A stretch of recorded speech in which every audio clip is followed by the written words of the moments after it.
નમસ્કાર ખેડૂત મિત્રો, આજે મહાદેવિયા ગામની અંદર ચોળીનું વાવેતર વિક્રમભાઈ ઠાકોરે કરેલ છે. તો આપણે એમને 8 દિવસ પહેલાં 5 ટેરા ખાતર આપ્યું હતું.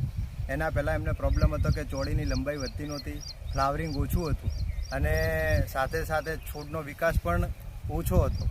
એની સાથે આપણે એમને 5 ટેરા ખાતર આપ્યું તો એમને કેવું રિઝલ્ટ મળ્યું એ વિક્રમભાઈના મુખેથી જ સાંભળીએ. વિક્રમભાઈ, આનું રિઝલ્ટ કેવું તમને મળ્યું? સારું રિઝલ્ટ મળ્યું. પહેલાં અમે નહોતું આપ્યું ને, એના પહેલાં એમ કે ફળીઓ થોડી ટૂંકી હતી અને ફાલ બી થોડો ઓછો હતો. પછી મિતભાઈના કહેવા પ્રમાણે અમે આ નવી પ્રોડક્ટ આવી હતી, ટ્રીપમાં ચડાવી, એટલે હાલ ફાલ બી સારો છે, ફળી બી લાંબી થઈ ગઈ, ટૂંકી હતી એ લાંબી થઈ ગઈ, બરાબર. અને જે પીળાશ પડતી હતી એ પીળાશ હાલ અટકી ગઈ અને એકદમ ગ્રીનરી લીલીછમ થઈ ગઈ છે. આ તમે જોઈ શકો, લીલીછમ.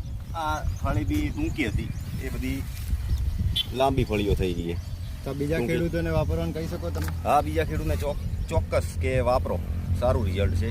મેં ડ્રીપમાં ચડાવ્યું હતું, સ્પ્રે પણ કરવો તો પણ શું કે મજૂર હતા નહીં એટલે ડ્રીપમાં ચડાવ્યું. સારું રિઝલ્ટ, એકદમ એક્સિલન્ટ રિઝલ્ટ છે આ.